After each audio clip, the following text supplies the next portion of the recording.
Hey everyone, welcome back. I know it's been a while. Just I've been trying to get used to this new place I am in. I mean, what else could the reason be for me uploading a video after such a long time? But I honestly don't know even if I can even upload this video even. So I'm still gonna record it nonetheless. So let's get started. I know this. I'm a bit behind. I'm actually really behind. I still have to finish up a couple of more episodes of What If, couple of more review episode. I mean review videos on on the remaining What If episodes. Sorry, I have been choking a little bit more than usual, but let's get started anyway. So let's talk about episode 5 in this video.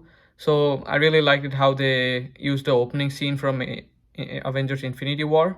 So like how there's a scene where Ebony Maw and Cull Obsidian come to Earth, and then like it's exactly the same scene, I think, from Avengers Infinity War, the opening scene from Avengers Infinity War, where Iron Man, Doctor Strange, Bruce Banner and Wong were fighting against Ebony Maw and Cull Obsidian in New York City. Similarly, in this episode also they used the same scene, but they kind of changed the script a little bit.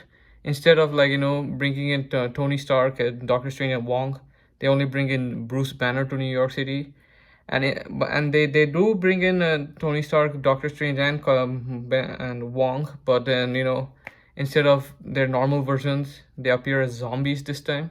That way, they introduce Marvel zombies into the Marvel Cinematic Universe, albeit even though it is animated, not in the live action universe.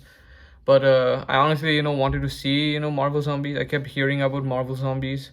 If many of you also might probably know about Marvel zombies, like the comic book Marvel zombies, but like I personally never got to learn about what Marvel zombies was. I just knew that like every Marvel superhero becomes a zombie. But now we actually got the actual opportunity to see them on screen. And I also liked how they dived into Peter Parker's character more by making him the most optimistic character. Like he's like the youngest Avenger among them all, and he was also the most optimistic Avenger. He might not be the strongest, but he's certainly optimistic, given that they were in a zombie apocalypse Earth, and yet he still had so much hope for the future. He believed I think the idea was to I forgot what was it, the time stone or the soul stone, which they had to take to Wakanda or something, and they successfully do that towards the end. But then all the other Avengers were quite pessimistic, whereas he on the other hand was quite optimistic. And it's also the reason why he was quite optimistic is also like it actually makes sense, because given the fact that he lost Tony Stark, who was his father figure in the MCU, his aunt, his uncle, and he has pretty much lost a lot, if not everything, which is why it makes sense why he was super optimistic. It was also cool to see Bucky Barnes also be more than a sidekick and not just fight along with Steve Rogers, aka Captain America, but this time he had to actually fight against his friend Steve Rogers, but albeit as a zombie. And he just couldn't, as much as he wanted to feel some sort of sympathy for his friend Steve Rogers, given that he turned into a zombie and now he has to kill him.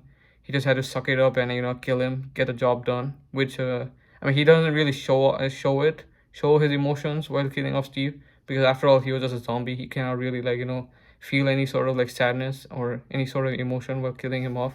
But he still had to get a job done, and I think they kind of executed the scene quite well, in my opinion. The way Bucky Barnes grabs his shield and kills him with his own shield. I think that was a great scene, like a well-made scene, well, I don't know, choreographed scene, whichever, whatever you want to call it.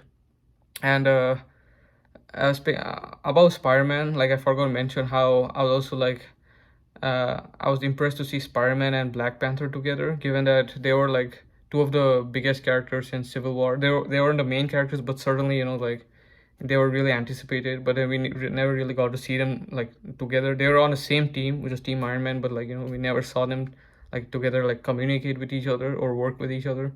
But then, in this movie we actually see them next to, in this episode we see them right next to each other and working along with each other. And they have like completely different characteristics. Black Panther has the more serious characteristic, and he has like the more responsible characteristics, given that he's like the king of Wakanda, whereas Peter Parker, he's just a kid. So they had like contradicting characteristics, but they still got along with each other quite well. And finally, the episode left off with a cliffhanger. But I think in season 2 they're gonna like continue with that, with what they left off in towards the end of episode 5, which was Thanos and the Black Order becoming zombies.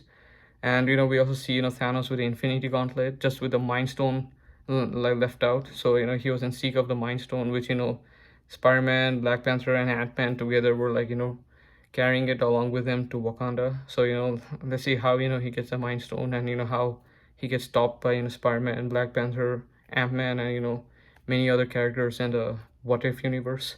So I'm actually looking forward to that in season 2, and there are many more episodes I still have to review. So I guess stay tuned in until next time, and right, see you until next time then. Okay then.